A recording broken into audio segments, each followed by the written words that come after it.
আল্লাহ রাব্বুল আলামিন বলেন বান্দারে তাওরাত কিতাবুল্লাহ আল্লাহর কিতাব, ইনজিল কিতাবুল্লাহ আল্লাহর কিতাব, জবুর কিতাবুল্লাহ আল্লাহর কিতাব, কুরআনুল কারীম কিতাবুল্লাহ আল্লাহর কিতাব। বান্দা শুনে রাখো, যত কিতাব আমি আল্লাহ পাক রব্বুল আলামিন নাজিল করেছি, কোরআনুল কারীমের মতো শ্রেষ্ঠ কিতাব পৃথিবীর মধ্যে আর একটাও নাই। অতএব তোমরা যদি এই কোরআনকে মানতে পারো, অতএব তোমরা যদি এই কোরআনকে ভালোবাসতে পারো, অতএব তোমরা যদি এই কোরআনের সাথে সম্পর্ক তুমি রাখতে পারো, কোরআনকে যদি এক পড়তে না পারো কিন্তু কোরআনকে চুমু খাও, কোরআন তুমি পড়া জানো না, কোরআনকে মহব্বত করো, বুকে দাও রে গোলাম। ও বান্দা, আমি আল্লাহ রাব্বুল আলামিন বলে দিলাম, এই কোরআনের খাতিরে আমি আল্লাহ পাক রব্বুল আলামিন তোমাদের জীবনের যত গুনাহ আছে, আমি সমস্ত গুনাহগুলোকে আমি আল্লাহ রব্বুল আলামিন মাফ করে দিলাম।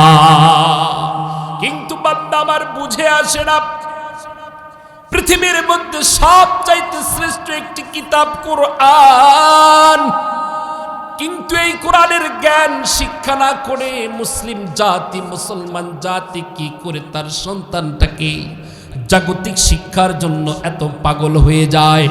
কারণ আমি শুধু আমি নই, আমি তামাম পৃথিবীতে চ্যালেঞ্জ করে বলতে পারি, পৃথিবীতে যত কিতাব আছে এই কোরআনুল কারীমের মতো শ্রেষ্ঠ কিতাব পৃথিবীর মধ্যে আর একটাও নাই। আজকে মুসলমান দ্বন্দ্ব কেন? আজকে মুসলমান কেন এত মার খাচ্ছে? আজকে মুসলমানের শরীর থেকে কেন এত রক্ত ঝরছে?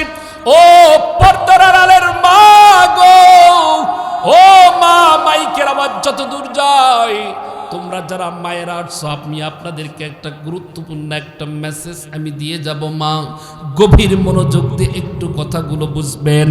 মুসলমান ভাইরারে আমার একটা পারবেন, এখন তো দেখি সব কিছু উন্নত, তারপরেও কেন প্রত্যেকটা ফ্যামিলিতে অশান্তির কারণ, অশান্তির আগুন এবং অশান্তির দাবানল দাউ দাউ করে জ্বলতেছে? কারণটা কি? আজকে সমাজ সবচেয়ে উন্নত, এই যে সত্তার পাড়ার মধ্যে আপনারা নিজেই দেখবেন, এখন থেকে 10 বছর পূর্বে যে বাড়িঘরগুলো ছিল, এই বাড়িঘরগুলো ছিল কাঁচা, কিন্তু আপনাদের এলাকায় কিন্তু এত সুন্দর এখন বাড়িঘর হয়েছে, সব হয়েছে পাকা।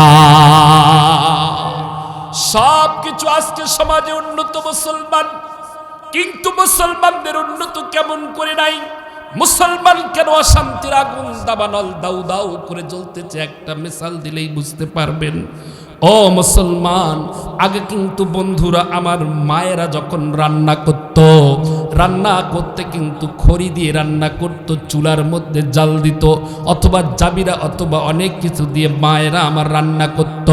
এখন তো ডিজিটাল বাংলা, সোনার বাংলা, সবুজ বাংলা, এই বাংলায় তো এখন কায়েক খড়ির আগুন লাগে না, চুলার মধ্যে আগুন জ্বালায় কিন্তু ভাত রান্না করা লাগে না, একটা সুইচ টিপ দেওয়া মাত্রই রাইস কুকারের মধ্যে অটোমেটিক ভাবে ভাত হয়ে যায়। যায় কি যায় না? যায় কি যায় না?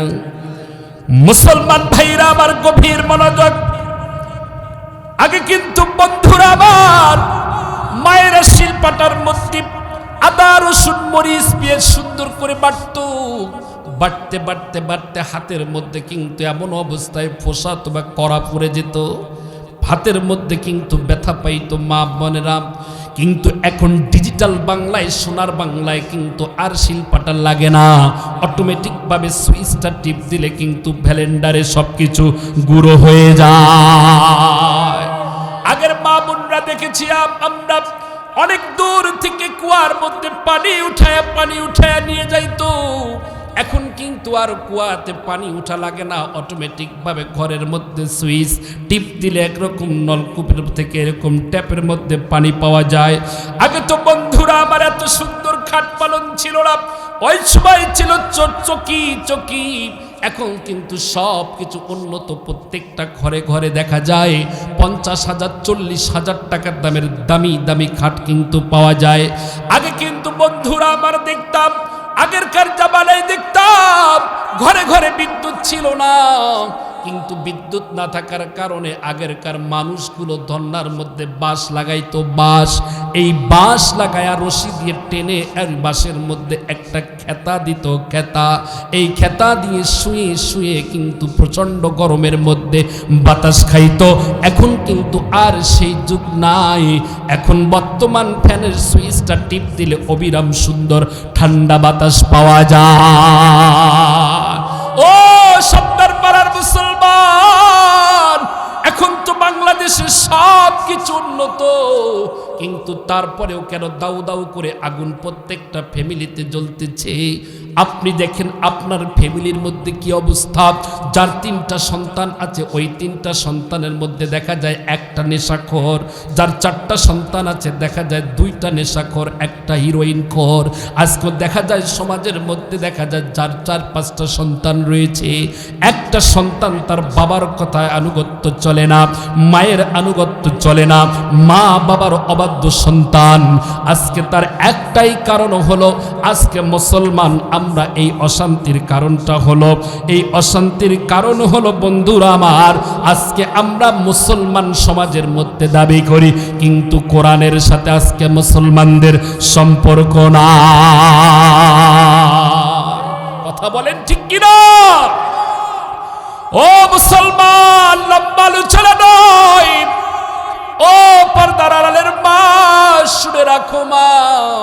এজন্য আল্লাহ রব্বুল আলামিন কোরআনুল কারীমের মধ্যে সুন্দর করে আমার আল্লাহ রব্বুল আলামিন সুন্দর করে আল্লাহ রব্বুল আলামিন বান্দাকে মেসেজ দিয়েছেন। মেসেজ, এই মেসেজের মধ্যে আমার আল্লাহ রব্বুল আলামিন বলেন, ইয়া আইয়ুহাল্লাযীনা আমানু দুখুলু ফিস-সিলমি কাফা ওয়ালা اتبعوا خطوات الشيطان إنه لكم عدو مبين।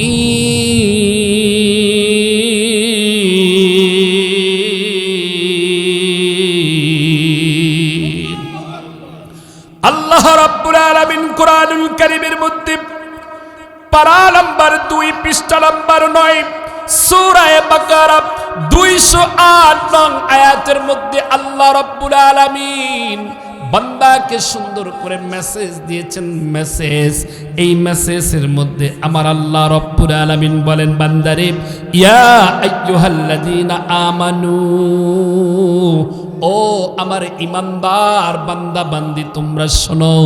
ও আমার ইমানদার বান্দা এবং বান্দি, ইমানদার বুড়া এবং বুড়ি, ইমানদার কিশোর এবং কিশোরী, ইমানদার যুবক এবং যুবতী, ইমানদার আরব এবং অনারব, तमाम পৃথিবীতে যত ইমানদার বান্দা বান্দি তোমরা রয়েছো, তোমরা শোনো, তোমরা শোনো। আল্লাহ বলে, উদখুলু ফিস-সিলমি কাফা, তোমরা ইসলামের ভিতরে পূর্ণরূপে দাখিল হও এবং তোমরা ইসলামের ভিতরে পরিপূর্ণভাবে তোমরা ঢোকো। একটু একটু ঢুকলে হবে না, পরিপূর্ণভাবে তোমাকে ঢুকতে হবে। ইসলামের ভিতরে শুধু নরম নরম কথাগুলো আছে, এই নরম নরম কথাগুলো তুমি মানবা। আর ইসলামের ভিতরে গরম গরম যে কথাগুলো আছে, এই কথাগুলো তুমি মানবা না। কখনো পরিপূর্ণ মুসলমান তুমি হতে পারো না। তুমি যদি পরিপূর্ণ মুসলমান হতে চাও, তাহলে ইসলামকে পরিপূর্ণভাবে তোমাকে মানতে হবে। ও মুসলমান, আজকে আমরা মুসলমান দাবি করি, কিন্তু ইসলামকে পরিপূর্ণভাবে আমরা মানি না। পরিপূর্ণ মুসলমান দাবি করি, কিন্তু ইসলামকে আমরা মহব্বত করি না। পরিপূর্ণ মুসলমান দাবি করি, কিন্তু কোরআনকে মানি না। ও মুসলমান, আজকে মুসলমানের ঘরে সন্তান জন্মগ্রহণ করে আজকে মুসলমান বিরোধিতা করে কোরআনের সাথে, আজকে মুসলমান বিরোধিতা করে ইসলামের সাথে, আজকে মুসলমান বিরোধিতা করে আল্লাহর পয়গম্বরের সাথে, আজকে মুসলমান দাবি করে আল্লাহর সঙ্গে বিরোধিতা করে, আল্লাহকে কটূক্তি করে গালি দেয়। এই রকম মুসলমান এই সমাজের মধ্যে, বাংলাদেশের মধ্যে আছে না? না, মুসলমান নামাজ পড়ে, রোজা রাখে, কিন্তু ইসলামের বিরোধিতা করে, আছে না নাই ভাই? আছে না নাই?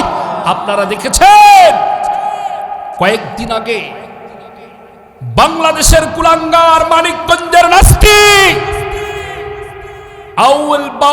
বাউল সরকার আল্লাহকে নিয়ে কটূক্তি করে কথা বলেছিল, আল্লাহ রসুলকে নিয়ে কটূক্তি করে কথা বলেছিল, আল্লাহর কোরআনকে নিয়ে কটূক্তি করে কথা বলেছিল।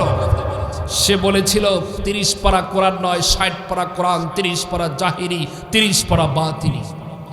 সে বলেছে কোরআনের সূরায় নাস আছে, আল্লাহ সব জায়গাতে নাচতেই বলছে। ওই সূরার মধ্যে কুল আউযু বিরাব্বিন নাস, অর্থাৎ নাস মালিকিন নাস, বাদ্যযন্ত্র নিয়ে আসি নাস, নাউযুবিল্লাহ কোন। কিন্তু মুসলমান দুঃখের সাথে বলতে হয়, আজকে মুসলমান আমরা দাবি করি, যখন ওই নাস্তিক কুলাঙ্গারকে গ্রেফতার করা হলো, গ্রেফতারের পর যখন তাকে কারাগারে নিয়ে যাওয়া হলো, আমার বাংলাদেশের কিছু মুসলমান, নামধারী লেবাসধারী মুসলমান, কেউ মানববন্ধন করেছে তাকে জেল থেকে মুক্তির জন্য, আর কেউ সংবাদ সম্মেলন করেছে তাকে জেল থেকে মুক্তির জন্য।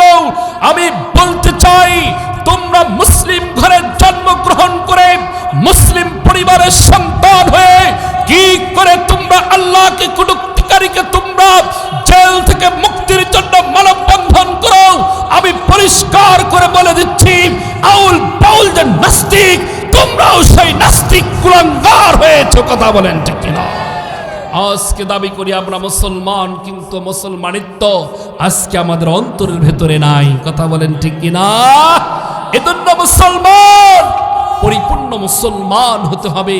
তুমি একটু একটু মুসলমান দাবি করবা, আর তুমি পরিপূর্ণ মুসলমান কখনো হতে পারো না। এজন্য আল্লাহ রাব্বুল আলামিন কোরআনুল কারীমের মধ্যে এক জায়গায় বলেন, ইন্নাদ-দীনা ইনদাল্লাহিল ইসলাম, নিঃসন্দেহে ইসলামই হলো আল্লাহ তাআলার কাছে একমাত্র দ্বীন বা জীবন ব্যবস্থা। মুসলমান ভাইরা আমার, লম্বা আলোচনায় আমি যাব না, সংক্ষিপ্ত ভাবে একটা বিষয় বলে দিয়ে যাই। মুসলমান, আজকে আমরা ইসলাম ইসলাম দাবি করি, কিন্তু ইসলামকে আমরা পরিপূর্ণভাবে মহব্বত করি না। কোরআনকে আজকে আমি বিশ্বাস করি, কোরআনের সাথে সম্পর্ক, কোরআনের সাথে রঙিনে সম্পর্ক আমার সাথে নাই। কোরআনের সাথে মহব্বত আজকে মুসলমানের নাই। ও মুসলমান, একটা হাদিস বলে শেষ করে দিয়ে যাব। মুসলমান, আল্লাহর পয়গম্বর বিশ্বনবী জনাবে মুহাম্মদ রাসূলুল্লাহ সাল্লাল্লাহু আলাইহি ওয়াসাল্লাম উহুদের যুদ্ধে, আল্লাহর পয়গম্বর উহুদের যুদ্ধে লাশগুলো গুনতেছে 70 জন সাহাবী শহীদ হয়ে গেছে উহুদের যুদ্ধে। আল্লাহর পয়গম্বর বিশ্বনবী লাশগুলো গুনতেছে, আর ফুপিয়ে রসুল কাঁদতেছেন। অজরে দু চোখের পানি ঝপঝপ করে চোখের পানিগুলো ছেড়ে দিয়ে কাঁদতেছে। সাহাবায়ে কেরাম বললেন, পয়গম্বর, ওগো নবীজি, আপনি কাঁদেন কেন গো পয়গম্বর? আপনার কান্না তো আমাদের আর সহ্য হয় না। আল্লাহর পয়গম্বর বলেন, সাহাবীরা শুনো, উহুদের যুদ্ধে 70 জন সাহাবী শহীদ হয়ে গেছে। এর মধ্য থেকে 68টা লাশ রসুল আমি খুঁজে পেয়েছি, আর 2টি লাশ আমি রসুল খুঁজে পাইনি। 1 নাম্বার হলো আমার আপন চাচা হামজা, যে চাচা আমাকে ছোট্টবেলায় কত কষ্ট করে আমাকে মানুষ করেছে, ছোট্টবেলা বাবাকে হারিয়েছি। সাহাবীরা শোনো, ছোট জন্মের পরে বাবার স্নেহ পাই নাই, মায়ের আদর ভালোবাসা সেই বেশি পাই নাই, কিন্তু আমার আপন চাচা হামজা আমাকে কত কষ্ট করে লালন পালন করেছে। ছোট্টবেলায় যখন আমি কোরআনের দাওয়াত দিতাম, কাফের মুশরিকরা আমাকে সর্বক্ষণ আমাকে দৃষ্টি রাখত, আমাকে হত্যা করার জন্য, আমাকে আক্রমণ করার জন্য আমার চাচা আমাকে হেফাজত করেছে। ও সাহাবীরা, সেই আমার আপন চাচার লাশ আমি খুঁজে পাচ্ছি না। 2 নাম্বার হলো হামজালার লাশ, যে হামজালা ইসলামের জন্য, আল্লাহর জমিনে আল্লাহর দ্বীন কায়েমের জন্য কত না কষ্ট করেছেন, আমার সেই হামজালাকে আর খুঁজে পাচ্ছি না। আমি রাসূল এই জন্য কাঁদতেছিলেন। সাহাবীরা, আল্লাহর পয়গম্বর এই কথা বলা মাত্রই সাহাবায়ে কেরাম বলতেছে পয়গম্বর ওগো নবীজি আপনি যদি আমাদেরকে অনুমতি দেন লাশগুলো আমরা খোঁজার জন্য যেতে পারি। আল্লাহর পয়গম্বর বললেন যাও দেখো আমার ওই হামজালা এবং আমার চাচার লাশগুলো কোথায় আছে। মুসলমান ভাইরা আমার গভীর মনোযোগ, ও পর্দার আড়ালের মা গো, আজকে তো দেখা যায় অনেক মা আজকে লাঞ্ছিত অপদস্থ। কেন? ১০-১টা জায়গায় যদি ১০ জন মা থাকে ইসলামের কথা হয় না, গেবুত শেখায়েত ছাড়া কোনো আলোচনা তাদের জবান থেকে পাওয়া যায় না। মা দেখেন ওই সময় আল্লাহর পয়গম্বর ফুপিয়ে ফুপিয়ে কাঁদতেছে। হঠাৎ করে একজন সুন্দরী রমণী, একজন মহিলা আল্লাহর পয়গম্বরের সামনে হাজির। আল্লাহর পয়গম্বর বলতেছেন মহিলা কে তুমি? কোথা থেকে এসেছো? কোথায় তোমার বাড়ি? কি জন্য এসেছো? বলো বলো বলো। মহিলা কেঁদে কেঁদে বলতেছে পয়গম্বর দেখেন আমার হাতের দিকে একটু তাকায় দেখেন গো নবীজি, হাতের মেহেদি এখনো শুকায় নাই গো পয়গম্বর। ও গো নবীজি আপনার কি মনে আছে যে আপনি গত রাত্রে একটা বিবাহ পড়িয়েছিলেন? আল্লাহর পয়গম্বর বলেন হ্যাঁ আমি তো হানজালার বিবাহ পড়িয়েছি। এই হানজালার বিবাহের মধ্যে আমি পয়গম্বর আনন্দ করেছি। মহিলা কেঁদে কেঁদে বলে পয়গম্বর ওগো নবীজি আমি সেই হানজালার স্ত্রী গো নবীজি। ইয়া রাসূলুল্লাহ ও পয়গম্বর আপনি যখন যুদ্ধের ডাক দিয়েছেন, যুদ্ধের ডাক দিয়েছেন আল্লাহর জমিনে আল্লাহর দ্বীন কায়েমের জন্য, কেবল আমার স্বামী হামজালা বিছানায় পিঠ লাগিয়েছে। সবে মাত্র বাসর রাত্রি আমাদের শুরু হয়েছে, বাসর রাত্রি। আপনি যখন যুদ্ধের ডাক দিয়েছেন নবীজি, যুদ্ধের ডাক দেওয়া মাত্রই আমার স্বামী হামজালা বলতেছে পারানের স্ত্রী, ও স্ত্রী আর বিছানায় পিঠ লাগার সময় নাই, তুমি আমাকে বিদায় দাও বিদায় দাও বিদায় দাও। পয়গম্বর আমাকে ডেকেছেন যুদ্ধের ময়দানে যেতে হবে, আল্লাহর জমিনে আল্লাহর দ্বীন কায়েমের জন্য আমাকে যেতে হবে গো প্রাণের স্ত্রী। আর সময় নাই, চলে গেলাম যুদ্ধের ময়দানে, যুদ্ধের ময়দানে চলে গেলাম। যুদ্ধের ময়দান থেকে যদি যুদ্ধের ময়দানে যদি শহীদ হয়ে যায়, আর যদি তারপরে আর তোমার সঙ্গে দেখা হবে না, আর যদি ফিরে আসি তাহলে তোমার সঙ্গে আমার দেখা হবে। মহিলা কেঁদে কেঁদে বলতেছে পয়গম্বর ওগো নবীজি এই কথা বলে আমার স্বামী হানজালা যুদ্ধের ময়দানে চলে এসেছে। ওগো নবীজি আমি আপনার কাছে আসতাম না, একটা বার্তা একটা মেসেজ নিয়ে আপনার কাছে এসেছি, একটা আরজি নিয়ে আপনার কাছে এসেছি গো নবীজি। আমি জানি আপনি তো শহীদদের লাশ পেলে গোসল দেন না গো নবীজি, বিনা গোসলে আপনি লাশগুলো দাফন করে দেন গো পয়গম্বর। ওগো নবীজি আপনার কাছে আরজিটা হলো আমার স্বামী হামজালাকে যদি আপনি খুঁজে পান তাহলে তাকে গোসলটা করে দাফন করে দিয়েন। তার কারণটা হলো আমার স্বামী হামজালা যখন চলে আসে, আসার আগে আমার কপালে একটা চুম্বন করে এসেছে, আমার মনে হয় গোসলটা তার ফরজ হয়ে গেছে গো নবীজি। ও মা শুনে রাখো, আজকে মা তুমি দুনিয়ার মধ্যে বাহাদুরি করো মা, আজকে দুনিয়া রঙ্গমঞ্চ নিয়ে তুমি ব্যস্ত। হানজালার স্ত্রী এই কথা বলে পয়গম্বর কাঁদতেছে ফুপিয়ে ফুপিয়ে, আল্লাহ রাসূলও কান্দে আর হানজালার স্ত্রী ফুপিয়ে ফুপিয়ে কাঁদতেছে। সাহাবায়ে কিরাম দৌড় দিতেছে ইয়া রাসূলুল্লাহ ওগো নবীজি হানজালার লাশকে আমরা খুঁজে পেয়েছি, আল্লাহু আকবার বলেন, আর জোরে বলেন আল্লাহু আকবার। ওগো নবীজি হানজালাকে আমরা খুঁজে পেয়েছি গো নবীজি। বিশাল হাদিস, আপনাদের একটা বিষয় বোঝানোর জন্য শুধু কথাটি বললাম। সাহাবায়ে কেরাম বলতেছে পয়গম্বর কোনোদিন কখনো কোনো সময় এরকম ভাবে কোনো সাহাবীর লাশ আমরা পাইনি গো নবীজি। আল্লাহর পয়গম্বরের সামনে যখন হানজালাকে নিয়ে আসলেন, হানজালাকে যখন জমিনের মধ্যে শোয়া রেখেছে, পয়গম্বর হানজালার সামনে আসলেন, সর্বপ্রথম যখন মাথাটা একটু হাত দিয়ে বোলালেন, দেখে নবীজি হানজালার মাথার থেকে টপ টপ করে পানিগুলো জমিনের মধ্যে পড়ে যাচ্ছে, পড়ে যাচ্ছে, পড়ে যাচ্ছে। ওহির মাধ্যমে পয়গম্বরকে জানিয়ে দিলেন ফেরেশতা, ও নবীজি, ওগো পয়গম্বর, হানজালার লাশের গোসলের কোনো প্রয়োজন নাই। আল্লাহ পাক রব্বুল আলামিন হানজালার এই কোরবানিকে আল্লাহ এত পছন্দ করেছেন, এত মহব্বত করেছেন। হানজালার দ্বীনের জন্য, ইসলামের জন্য, আল্লাহর জমিনে আল্লাহর দ্বীন প্রতিষ্ঠিত করার জন্য হানজালার এই কোরবানিকে আল্লাহ এত পছন্দ করেছেন।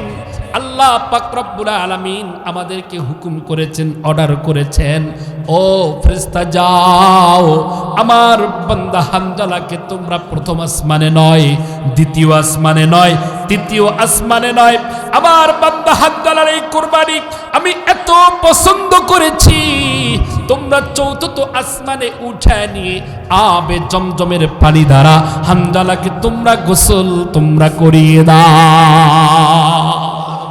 আল্লাহু আকবার বলেন। ও মুসলমান, হানজালার শরীর থেকে যখন সুঘ্রাণ আসতেছে, পয়গম্বরের সুঘ্রাণ যখন পেলেন, ফেরেশতা বলতেছে, পয়গম্বর, আপনি যে হানজালার শরীর থেকে যে সুঘ্রাণ পাচ্ছেন, এটা দুনিয়ার কোনো সুঘ্রাণ নয়, এটা জান্নাতের মিস্ক আম্বরের সুঘ্রাণ। আজকে মুসলমান, আজকে আমরা মুসলমান দাবি করি, সাহাবীদের দিকে আমরা তাকায় দেখি না, সাহাবীদের চরিত্র, তাবে তাবে ইন্দ্রের চরিত্র দিকে আমরা তাকাই না। এজন্য আল্লাহ বলে, ইয়া আইয়ুহাল্লাযীনা আমানু, ও ইমানদার বান্দা বান্দি, তোমরা ইসলামের ভিতরে পরিপূর্ণভাবে তোমরা ঢুকে পড়ো। আল্লাহ রাব্বুল আলামিন আরেক জায়গায় বলেন, বান্দারে, ওয়ালা তামুতুন্না ইল্লা ওয়া আনতুম মুসলিমুন, তোমরা পরিপূর্ণ মুসলমান না হয়ে, পরিপূর্ণ মুমিন না হয়ে, তোমরা পরিপূর্ণ খাস আল্লাহর বান্দা না হয়ে তোমরা মৃত্যুবরণ করো না, তোমরা কবরে আসিও না। আজকে মুসলমান, একটা বিষয় আপনাদেরকে বলে দিয়ে যাই, আজকে আমরা মুসলমান দাবি করি, কিন্তু মুসলমানদের আজকে মুসলমানিত্ব নাই। আজকে আমরা মুসলমান দাবি করি, কিন্তু মুসলমান কাকে বলে? মুসলমান তাকে বলা হয় যে সমাজের মধ্যে 5 ওয়াক্ত নামাজ পড়ে। মুসলমান কাকে বলে? মুসলমান তাকে বলা হয় যে রমজানে 30টা রোজা রাখে। মুসলমান কাকে বলে? মুসলমান তাকে বলা হয় যে রমজানে তারাবির নামাজ ঠিকভাবে আদায় করে। মুসলমান কাকে বলে? মুসলমান তাকে বলা হয় যে মক্কায় গিয়ে খানায় কাবার গিলাফ ধরে তার মালিকরে ডাকে, ওগো মালিক, তোমার এই গোলাম হাজির, তোমার এই গোলাম হাজির, তোমার এই গোলাম হাজির। মুসলমান কাকে বলে? মুসলমান তাকে বলা হয় যে কোরআনুল কারীম সকাল সন্ধ্যা তেলাওয়াত করে। মুসলমান কাকে বলে? মুসলমান তাকে বলা হয় যে তার বৃদ্ধ মা বাবার সেবা যত্ন খেদমত করে। মুসলমান কাকে বলে? মুসলমান তাকে বলা হয় যে ইতিমদের সম্পদ লুটপাট করে খায় না, ইতিমদের সম্পদ সঠিকভাবে সমাজের মধ্যে বন্টন করে দেয়। মুসলমান কাকে বলে? মুসলমান তাকে বলা হয় যে রাষ্ট্রীয় সম্পদ সঠিকভাবে সমাজের মধ্যে বন্টন করে দেয়। মুসলমান কাকে বলে? মুসলমান ওই মাকে বলা হয় যে মা তার শ্বশুর শাশুড়ি খেদমত করে। মুসলমান কাকে বলে? মুসলমান ওই মাকে বলা হয় পরিপূর্ণ মুসলমান, ওই মাকে বলা হয় যে মা তার স্বামীর খেদমত সুন্দরভাবে করে। আজকে অধিকাংশ দেখা যায়, আজকে আমরা মুসলমান দাবি করি, কিন্তু ইতিমের সম্পদ সঠিকভাবে সমাজের মধ্যে বন্টন করে দেই না। আজকে আমরা মুসলমান দাবি করি, কিন্তু নামাজ পড়ি না। ও মুসলমান, আজকে তুমি মুসলমান দাবি করো, বড় বড় বিল্ডিং এর মধ্যে তুমি ঘুমাও, দামি দামি খাটের মধ্যে তুমি, বিছানার মধ্যে তুমি ঘুমাও, দামি দামি কম্বলের মধ্যে তুমি ঘুমাও। তোমাকে আল্লাহ সম্পদ দিয়েছে, তুমি কি একটু তাকায় দেখেছো তোমার বাড়ির পাশে, তোমার গ্রামে, তোমার মহল্লায় কত অসহায় মানুষগুলো না খেয়ে আছে? কত অসহায় মানুষগুলো এই প্রচন্ড শীতে থরথর করে কাঁপতেছে, একটা পোশাক তাদের শরীরে নাই। তুমি আজকে মুসলমান দাবি করো, কিন্তু আজকে তুমি ভালো ভালো খাও, তোমার পাশে একজন অসহায় মিসকিন ইতিম কত কষ্ট করে সে বসবাস করতেছে, একটু খবরও তুমি নিলা না। আমি ওই মা বোনদের বলে যাই, মা গো মা, ও হাজিপাড়া সত্তরপাড়ার মুসলমান, ও মুরব্বী বাবা, যুবক যুবতী ভাই বোন আমার, একদিন তোমরা কিন্তু এই সুন্দর পৃথিবীতে থাকবে না। এই সুন্দর পৃথিবীর থেকে একদিন তোমাকে চলে যেতে হবে। আইনামা তাকুনু ইউদরিকুমুল মাউতু ওয়ালাউ কুনতুম ফি বুরুজিম মুশাইয়াদা। ও বান্দা শুনে রাখো, আল্লাহ বলে বান্দা তোমরা যেখানেই থাকো না কেন, যে প্রান্তেই তোমরা থাকো না কেন, যে অবস্থাতেই তোমরা থাকো না কেন, মৃত্যু তোমার কাছে আসবে। আর এই মৃত্যুর থেকে রেহাই তুমি পাবা না। একদিন তোমাকে এই সুন্দর পৃথিবীর থেকে চলে যেতে হবে। আমি ওই মা বোনকে বলে যাই, যুবক ভাইদেরকে বলে যাই, ও যুবতী বোন আমার, দুনিয়ার রঙ্গমঞ্চ ছেড়ে দাও। যুবকদেরকে বলতে চাই, যুবক দুনিয়ার রঙ্গমঞ্চ ছেড়ে দাও। তুমি তাকায় দেখো তোমার মতো কত যুবক অকালে জীবন দিয়েছে। তুমি তাকায় দেখো তোমার মতো কত যুবতী বোন আমার আল্লাহর ডাকে সাড়া দিয়ে চলে গেছে। তুমি তাকায় দেখো তোমার পাশে মেডিকেল হাসপাতালে কত রোগী কাতরাচ্ছে, আল্লাহ আল্লাহ আমাকে তুমি সুস্থ করে দাও। কিন্তু বান্দা গোলাম, তোমাকে আল্লাহ এত সুন্দর চেহারা দিয়েছে, আল্লাহ এত সুন্দর তোমাকে সুরত দিয়েছে, কিন্তু তুমি তোমার মালিকরে ডাকলা না, তুমি তোমার রবকে ডাকলা না। আজকে দুনিয়ার রঙ্গমঞ্চ নিয়ে তুমি ব্যস্ত। এই যে রাত 12টার পরে 31st নিয়ে যুবক কেমনে ব্যস্ত থাকো, 31st নিয়ে কেমনে যুবতী তুমি ব্যস্ত থাকো। তুমি তোমার মালিকরে ভয় করলা না, তুমি তোমার রবকে ভয় করলা না, যে আল্লাহ তোমার সৃষ্টি করেছে। ওই আল্লাহর দরবারে একদিন তোমাকে যাইতে হবে। কেমনে তুমি যাইবা? আল্লাহ বলে বান্দারে, পরিপূর্ণ মুসলমান না হয়ে তোমরা মৃত্যুবরণ করো না। আল্লাহ বলে তুমি ইসলামের ভিতরে পরিপূর্ণভাবে ঢোকো, কিন্তু পরিপূর্ণভাবে তুমি ঢুকলা না রে গোলাম। মা বোনদের বলে যাই, মা গো আমার এই কথাগুলো আওয়াজ যত দূর যায় গভীরভাবে মনোযোগ দিয়ে শোনো মা।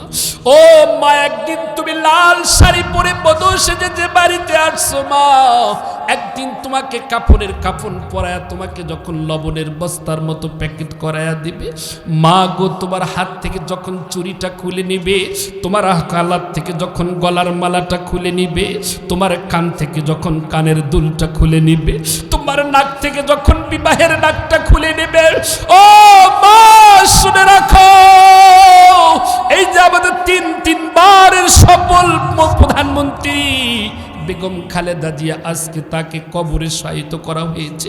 বিশ্বের মধ্যে সবচাইতে নামি দামি একজন শাসক ছিল, কিন্তু সে আজকে যে কবরে চলে গেল, কি নিয়ে চলে গেল মা? আজকে তো তিনি দামি দামি পোশাক নিয়ে যাইতে পারতেন, কিন্তু না না না, একদিন তোমাকে এই সুন্দর পৃথিবীর থেকে চলে যেতে হবে। তোমার বাবার বাড়ির থেকে যে 10,000 টাকার দামের বিবাহের শাড়িটা পেয়েছো, এই শাড়িটা তোমার সঙ্গে যাবে না মা। স্বামীর বাড়ির থেকে যে শাড়িটা পেয়েছো যাবে না। আজকে আমরা মুসলমান, বিবাহের মধ্যে যখন মেয়েকে বিবাহ দিয়ে দেই, ওই মেয়েকে তুমি কেমনে বিবাহ দিলা? সবকিছু ভাবে আনুষ্ঠানিকভাবে তুমি বিবাহ দিলা। বিবাহের মধ্যে যত দানপত্র সবকিছু তুমি দিলা। আজকে বিবাহের মধ্যে যত কিছু আছে, খাট পালং চেয়ার টেবিল এসি মেসি যা আছে সব কিছু তুমি তোমার মেয়ের সাথে দিলা। কিন্তু মা, তোমার মেয়েকে কতটুকু তুমি ইমানদার বানাইলা? তোমার মেয়েকে তুমি কতটুকু আল্লাহওয়ালা বানাইলা? তোমার মেয়েকে কতটুকু তুমি দিন শিক্ষায় শিক্ষিত করলা? এই শিক্ষা কতটুকু তুমি দিলা? এর ফিকির আজকে আমরা মুসলমান সব যুবকের এবং যুবতীর কাছে নাই। আমি মা বোনদের বলে যাই, মা গো শোনো মা, আজকে অধিকাংশ নারীরা জাহান্নামের আগুনে দাউ দাউ করে জ্বলে। একটা হাদিস বলে আমার মূল আলোচনা আমি শেষ করব, এখানেই দিয়ে যাব। ও মুসলমান, গভীর মনোযোগ। ও পর্দার আড়ালের মা, তোমরা যারা আছো গভীর মনোযোগ। ও শরীর, একদিন তোমার এই চামড়াটা একটা ঢিলে হয়ে যাবে, তোমার শরীরের রগগুলো গনা গনা যাবে, তোমার গালগুলো ঝুলে ঝুলে পড়ে থাকবে মা, তোমার সেই দিন কোনো অস্তিত্ব থাকবে না। একটা হাদিস বলে আমি শেষ করে দিয়ে যাব মুসলমান। আল্লাহর পয়গম্বর বিশ্বনবীর কলিজার টুকরা ফাতেমা রাদিয়াল্লাহু তাআলা আনহা একদিন তার প্রিয় হাজবেন্ড আলী রাদিয়াল্লাহু তাআলা আনহুকে বললেন, ওগো প্রাণের স্বামী, চলো না চলো না, অনেক দিন থেকে বাবার বাড়িতে দেখতে যাই না, বাবাকে দেখতে যাই না, চলো না একটু আমরা দেখে আসি গো প্রাণের স্বামী, আমার আব্বাজান কি অবস্থায় আছে। আলী রাদিয়াল্লাহু তাআলা আনহুর অনুমতি দিয়ে দিলেন, রাজি হয়ে গেলেন। রাজি হয়ে দুইজন স্বামী স্ত্রী মিলে হাঁটি হাঁটি পা পা করে পয়গম্বরের বাড়ির দিকে চলে গেলেন। পয়গম্বরের বাড়ির উঠানে যখন চলে গেলেন, ফাতেমা রাদিয়াল্লাহু তাআলা আনহা আলী রাদিয়াল্লাহু তাআলা আনহুকে বললেন, প্রাণের স্বামী, আপনি একটু বাহিরে থাকেন, ভেতরের অবস্থা ঠিক করে আপনাকে আমি রিসিভ করে নেব। আলী রাদিয়াল্লাহু তাআলা আনহু বাইরে দাঁড়িয়ে রইলেন। বিশ্বনবীর কলিজার টুকরা ফাতেমা রাদিয়াল্লাহু তাআলা আনহা যখন পয়গম্বরের ঘরে ঢুকলেন, ঘরে ঢোকা মাত্রই দেখে আল্লাহর পয়গম্বর দু চোখ থেকে ঝরঝর করে চোখের পানিগুলো ছেড়ে দিচ্ছে আর কাঁদতেছে। ফুপিয়ে ফুপিয়ে ফুপিয়ে পয়গম্বর কাঁদতেছে। ফাতেমা আল্লাহর পয়গম্বরের মাথায় হাত দিলেন, এক হাত মাথায় দিলেন আর এক হাত পিঠের মধ্যে বুল্লা লাগায়া দিলেন, দিয়ে বলতেছে, আব্বাজান, ওগো আব্বাজান, আপনি কাঁদেন কেন গো আব্বাজান? বলেন, মায়ের কথা মনে পড়েছে, আপনি কাঁদতেন নাকি?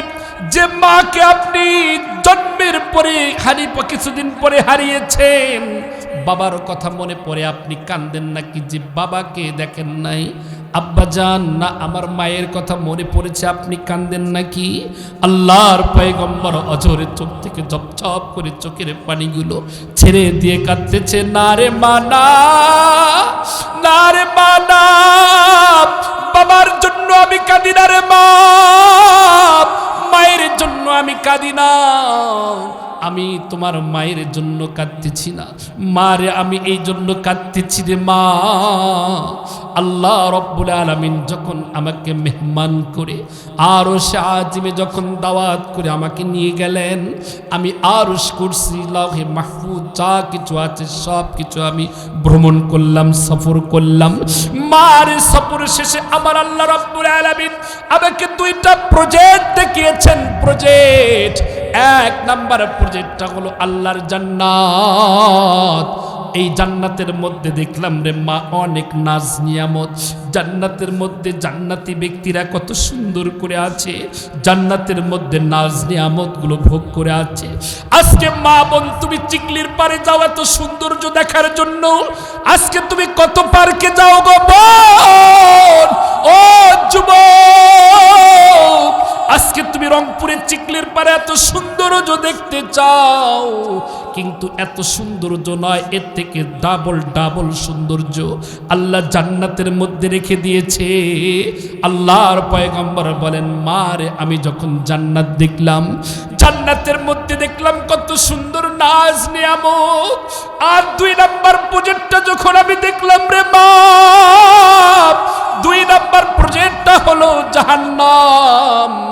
জাহান্নামের দরজা যখন খুলে দেওয়া হলো, আমি জাহান্নামের দরজার গেটে যখন তাকায় দেখি রে মা, জাহান্নামের আগুনে দাউ দাউ করে জাহান্নামের জামিগুলো জ্বলতেছে আর জ্বলতেছে, জাহান্নামের আগুনে দাউ দাউ করে তারা পুড়ে ছাই হয়ে যাচ্ছে। মারে, জাহান্নাম এত গভীর, ওলামা ইকরাম আছেন তারা জানেন এই জাহান্নামের গভীরতা এত বেশি, জাহান্নামের গভীরতা এতটাই বেশি। হাদিসের মধ্যে আসছে, ওই জাহান্নামে যদি একটা বিশাল আকারের পাথরে ছেড়ে দেওয়া হয়, ওই পাথর জাহান্নামের তলদেশে পৌঁছতে সময় লাগবে 70 বছর। মারে, আমি যখন জাহান্নামের মধ্যে উকি দিয়ে দেখলাম রে মা, আল্লাহ দেখি অধিকাংশ অধিকাংশ অধিকাংশ অধিকতর নারী আর নারী। মার আমি এই জন্য কাঁদতেছি, নারীরা মায়ের জাত। কেন এতগুলো নারী জাহান্নামের আগুনে দাউ দাউ করে জ্বলতেছে? আমি জিব্রাইলকে জিজ্ঞেস করলাম, ভাই জিব্রাইল, দেখতেছি এক একটা নারীকে এক একটা শাস্তি দেওয়া হচ্ছে, তার মধ্যে দেখলাম রে জিব্রাইল একটা নারীকে 6 প্রকারের আযাব দেওয়া হচ্ছে। 2 থেকে 3টা আযাবের কথা বলে দিয়ে যাই মুসলমান। ফাতেমা বলতেছে, আব্বা জান, ওই যে জাহান্নামের মধ্যে 2 নারীকে 6 প্রকারের আযাব দেওয়া হচ্ছে, আমিও তো নারী, জানি না আমার আল্লাহ পাক কি করবেন। ও আব্বা জান, একটু হলেও আপনি জাহান্নামে ওই নারীদের বর্ণনা আমাকে একটু বলে দেন। লিল্লাহে তাকবীর, লিল্লাহে তাকবীর। মুসলমান ভাইরা আমার, আল্লাহর পয়গম্বর বলেন, মারে ওই জাহান্নামের দিকে যখন তাকায় দেখলাম ওই জাহান্নামের মধ্যে একটা নারীকে একটা শাস্তি দেওয়া হচ্ছে। এই শাস্তিটা হলো রে মা, জাহান্নামের ফেরেশতারা ওই নারীর স্তনের ভিতরে আগুনের বর্শি লাগায় টান দিয়ে যখন উপরের দিকে রেখেছে, মা ও মা, কোন অপরাধী যদি অপরাধ করে তাকে যদি উপরের দিকে একটু ছোঁয়ানো হয় কত না কষ্ট, কত না যন্ত্রণা হবে। ওই নারীকে যখন আগুনের বর্শি স্তনের মধ্যে ঢুকায়া দিয়ে নারীকে যখন টান টান করে রেখে দিয়েছে, ওই নারী চিৎকার করে বলতেছে, আমাকে বাঁচাও বাঁচাও বাঁচাও, আমাকে বাঁচাও। চিৎকারে তার কলিজাটা ফেটে চৌচির হয়ে যাচ্ছে, কিন্তু তার চিৎকার কেউ শুনতেছে না। জিব্রাইল পয়গম্বর জিব্রাইলকে বলতেছে, ভাই জিব্রাইল, এই যে নারীকে দেখতেছি একটা নারীকে শাস্তি দেওয়া হচ্ছে, তার স্তনের ভেতরে আগুনের বর্শি লাগায়া টান করে রেখে দিয়েছে। ভাই জিব্রাইল, এই নারীর অপরাধটি কি দুনিয়ায় কি অপরাধ ছিল? জিব্রাইল বলতেছে, গো নবীজি, এই নারীর অপরাধটা হলো আল্লাহ পাক রব্বুল আলামিন এই নারীকে পর্দার ফরজ করে দিয়েছিল, কিন্তু পর্দা করে নাই। টপ টপ করে এলাকার মধ্যে ঢং করে ঘুরে বেড়াইছে। শরীরের মধ্যে ভালো কোনো পোশাক ছিল না, পোশাক থাকা অবস্থায় নোংরা নটকানো পোশাক পরেছে, নগ্ন পোশাক পরে ঘুরঘুর করে সমাজের মধ্যে ঘুরে বেড়াচ্ছে। আমি ওই বোনদের বলতে চাই, বোন, আজকে তুমি তোমার রূপের বাহার দেখাও, আজকে তুমি তোমার যৌবনের বাহার দেখাও। একদিন তোমার এই যৌবন থাকবে না, একদিন তোমার এই দেহটা থাকবে না, সেই দিন তোমার কি অবস্থা হয়ে যাবে। আজকে তুমি কতভাবে ঘুরে বেড়াও, আজকে আর কতভাবে ঘুরে বেড়াও। পয়গম্বর আর এক নারীর দিকে তাকায় দেখলেন, তার মুখের মধ্যে গোস্তগুলো সে নিজে নিজে চাবিয়ে চাবিয়ে খামচে খামচে খাচ্ছে, আর শরীরটা তার কঙ্কাল হয়ে যাচ্ছে। আর যখন কঙ্কাল হচ্ছে, আবার নিজের মুখের গোস্তগুলো টেনে টেনে চাবিয়ে চাবিয়ে খাচ্ছে। আল্লাহর পয়গম্বর জিব্রাইলকে বলেন, রে ভাই জিব্রাইল, বলো বলো বলো, এক নারীকে আমি দেখতে পেলাম তার মুখের মধ্যে গোস্তগুলো টেনে টেনে খাচ্ছে আর তার কঙ্কাল হয়ে যাচ্ছে। ও ভাই জিব্রাইল, বলো এই নারীর অপরাধটা কি? জিব্রাইল বলতেছেন, নবীজি, এই নারীর অপরাধটা হলো আল্লাহ রাব্বুল আলামিন তাকে যে সৌন্দর্য দিয়েছিল, যে রূপ দিয়েছিল, এই রূপেই সে ক্ষান্ত হয় নাই। দুনিয়ায় থাকা অবস্থায় এই মুখের মধ্যে কত কসমেটিক ব্যবহার করেছে, আশকারা মাস্কারা আইলানা মারিয়া ভুরুপেন, শুধু তাই নয়, বিউটি পার্লারে গিয়ে সাজুগুজু করে তার বয়ফ্রেন্ডদের সাথে ঘুরঘুর করে ঘুরে বেড়াচ্ছে। আমি আজকে সমাজে যারা আছেন মুসলমান, আমি আপনাদেরকে বলতে চাই, আজকে আমরা মুসলমান দাবি করি কিন্তু পরিপূর্ণ মুসলমান না। মুসলমানের সন্তান হয়ে আজকে আমরা ইহুদি খ্রিস্টানদের কৃষ্টি কালচার মুসলমান আমরা গ্রহণ করে নিয়েছি। মুসলমান দাবি করি কিন্তু খ্রিস্টানদের প্রথা আমরা মেনে চলি। মুসলমান দাবি করি, ইহুদি খ্রিস্টান আর হিন্দুত্ব হিন্দুত্ববাদীদের কৃষ্টি কালচার আজকে মুসলমান আমরা মেনে নিয়েছি, আজকে আমরা গ্রহণ করতেছি। 1 মিনিট বলেই আমি বলতেছি, একটা বিষয় বলে যাই, বিশেষ করে শুধু আপনাদের এই শহর অঞ্চল নয়, এখন গ্রাম অঞ্চলেও এই কৃষ্টি কালচারটা ঢুবরে গেছে। সেটা হলো আজকে আমরা দেখা যায় মুসলমানদের বিবাহের মধ্যে সুন্নতি বিবাহ নাই। সুন্নতি বিবাহ আজকে মুসলমানদের প্রত্যেকটা ফ্যামিলির থেকে উঠে গেছে।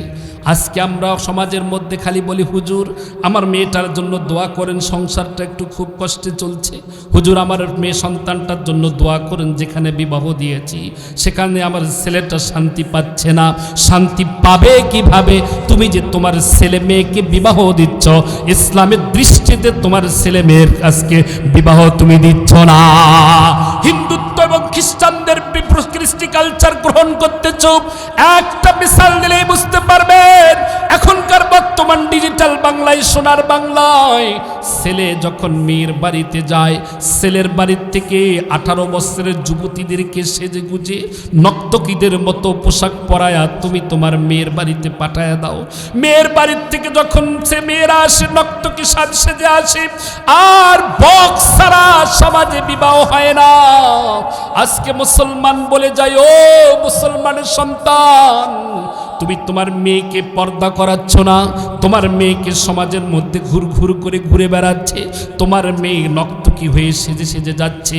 আল্লাহ রাব্বুল আলামিন হাসরের ময়দানে ওই মেয়েও হবে জাহান্নামী, ওই মেয়ের মা জাহান্নামী, ওই মেয়ের বাবাও হবে জাহান্নামী। আজকে তোমার রুহু আছে, আজকে নফসের খোরাক দিচ্ছ, কিন্তু তুমি তোমার রুহের খোরাক দিলা না। তোমার সন্তানকে তুমি দ্বীনি শিক্ষায় শিক্ষিত করলা না, তোমার সন্তানকে তুমি কোরআন পড়া শিখাইলা না, তোমার সন্তানকে তুমি ইসলামের পরিপূর্ণতা শিখাইলা না, তোমার সন্তানকে তুমি গান বাজনার মধ্যে ঢুকে পড়ে দিলা, তোমার সন্তানকে তুমি নগ্ন সিনেমার মধ্যে ঢুকে দিলা। ও বোন শোনো, আজ তোমার রূপ আছে, আজ তোমার যৌবন আছে।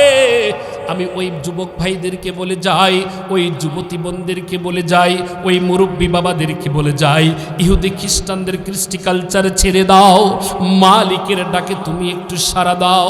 আল্লাহ বলে, বান্দারে এই দুনিয়ার রঙ্গমঞ্চ নিয়ে তুমি কি করবা? দুনিয়া বড়ই স্বার্থপর, দুনিয়া বড়ই স্বার্থপর, দুনিয়া কাউরে থাকতে দেয় না, দুনিয়া কাউরে থাকতে দেয় না।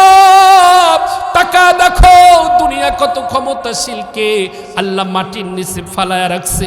টাকায় দেখো দুনিয়া কত সম্পদওয়ালাকে আল্লাহ মাটির নিচে ফালায়া রাখছে। টাকায় দেখো দুনিয়া কত মালওয়ালাকে আল্লাহ মাটির নিচে ফালায়া রাখছে, তামা তামা করে রেখে দিয়েছে। আজ তুমি টাকায় দেখো দুনিয়া কত রূপবতী নারীকে ওই মাটির নিচে ফালায়া রাখছে।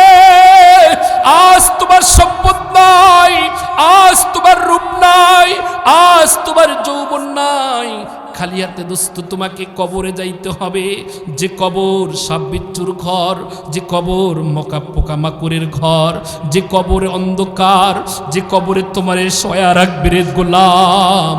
আজকে আমি দুনিয়াতে কত দামি দামি পোশাক পরি, যখন তোমার ডাক আসবে আব্দুর রহমান আর পৃথিবীতে নাই, তুমি এতক্ষণ বেঁচে ছিলে, তোমার নাম আব্দুর রহমান। যখন তোমার দেহ থেকে রুহুটা বের হয়ে যাবে আর তোমাকে আব্দুর রহমান বলে ডাকবে না। আজ তোমার ভেতরে রুহু আছে মা, তোমাকে বলবে হাজেরা মরিয়ম, আর ভেতর থেকে রুহুটা বের হয়ে যাবে, তোমাকে বলবে লাশ। ওই ঘরে তোমাকে 1 সেকেন্ড রাখবে না, 1 সেকেন্ডও রাখবে না। তোমাকে ঘর থেকে বের করে মসজিদের পালকিটা নিয়ে এসে তোমারে শোয়া রাখবে, তোমারে শোয়া রাখবে। তোমার সন্তান শুধু ফুপিয়ে ফুপিয়ে কাঁদবে, তোমার স্ত্রী ফুপিয়ে ফুপিয়ে কাঁদবে, আর কোনো উপায় থাকবে না রে গোলাম, আর কোনো উপায় থাকবে না। তোমার লাশটা যখন নিতর হয়ে পড়ে থাকবে, তোমারে যখন কবরে দাফন করবে, মানুষ যখন 40 পা কদম মাটি দিয়ে চলে আসবে, আসার পরে তোমাকে লাইফা দাঁড়িয়ে যেতে হবে। ওই বান্দা কবর মাটি, ওই বান্দা শুনুক, ও বান্দা কবর বড় কঠিন, ডানে মাটি বামে মাটি উপরে মাটি নিচে আর মাটি মাটি আর মাটি। আজকে তুমি 70 বছর 100 বছরের হায়াত পেয়ে তুমি তোমার মালিকের ডাকে সাড়া দিলা না। আজকে তুমি 100 বছরের হায়াত পেয়ে তোমার মালিকের ডাকে তুমি সাড়া দিলা না। তোমাকে একদিন সেই দিন চলে যেতে হবে রে বান্দা। এই জন্য বলি ও মুসলমান, আল্লাহ বলে ইয়া আইয়ুহাল্লাযীনা আমানু উদখুলু ফিস-সিলমি কাফা। ও আমার বান্দা বান্দি, তোমরা ইসলামের ভেতরে পরিপূর্ণভাবে তোমরা ঢুকে পড়ো এবং ইসলামকে পরিপূর্ণভাবে তোমরা মেনে চলো এবং পরিপূর্ণ মুসলমান না হয়ে তোমরা মৃত্যুবরণ করো না। তার কারণ মৃত্যু বড় কঠিন। এজন্য মুসলমান, পরিপূর্ণ মুসলমান যদি তুমি হতে চাও, পরিপূর্ণ ইমানদার যদি তুমি হতে চাও, শুধু তুমি পরিপূর্ণ ইমানদার হলে চলবে না, তুমি শুধু হাজী সাহেব হলে চলবে না। আজকে সমাজে অনেক দেখা যায় হাজী সাহেবের ছেলে ইয়াবার ব্যবসায় জড়িত, হাজী সাহেবের সন্তান গাঁজার ব্যবসায় জড়িত, হাজী সাহেবের সন্তান মাদকে আসক্ত। তার একটাই কারণ, তুমি মুসলিম পরিবারের দাবি করো, মুসলিম ঘরে জন্মগ্রহণ করেছ, কিন্তু তুমি তোমার সন্তানকে জাগতিক শিক্ষা দিয়েছ, কোরআন শিক্ষার থেকে তাকে তুমি দূরে রেখেছ। এজন্য বলতে চাই, এই যে আমার স্নেহের ছোট্ট ভাই, এত সুন্দর আপনাদের এলাকায় একটা আয়োজন করেছে। এই কোরআন একটা নূর, এই কোরআন একটা আলো, এই কোরআন একটা গুড লাইফ জীবন তোমার ব্যবস্থা। এই কোরআন তোমাকে সত্য পথ দেখাবে, এই কোরআন তোমাকে কবরে আলোয় আলোকিত করবে। তার কারণ যে সন্তানকে তুমি কোরআন শিক্ষা দিবে, এই কোরআন কবরের মধ্যে তোমার জন্য একটা পাখি হয়ে যাবে। সুবহানাল্লাহ বলেন, এই কোরআন একটা পাখি হয়ে যাবে কবরে তোমার জন্য। কবর পাখি হয়ে তোমাকে যখন কবর চাপ মারবে, ওই পাখি ডানা মেলে ধরবে, কবর আর চাপ দিতে দেবে না। তখন কবর বলবে, কে তুমি, কোথা থেকে আসছো?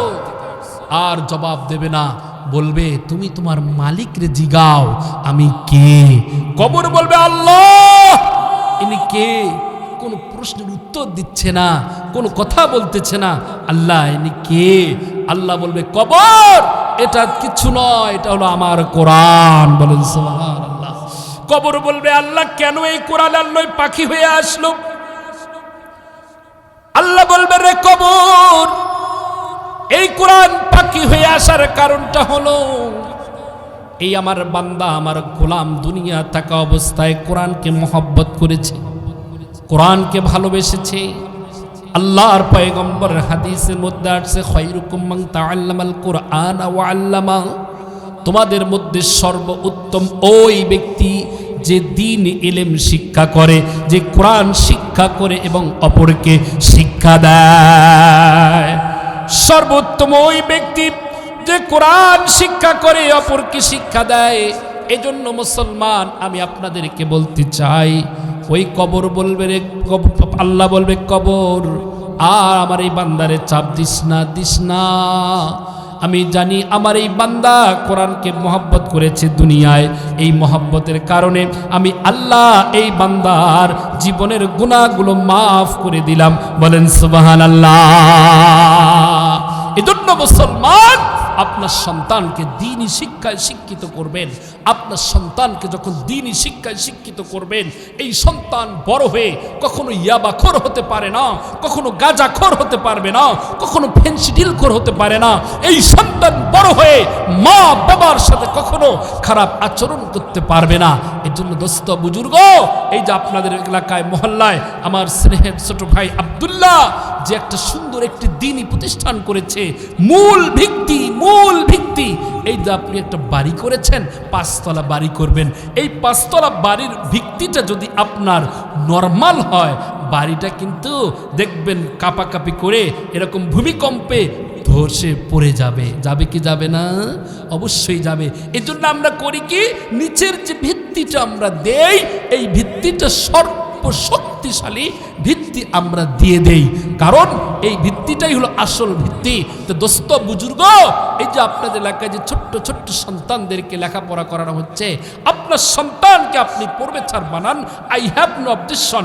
আপনার সন্তানকে আপনি মাস্টার বানান, কোনো সমস্যা নাই।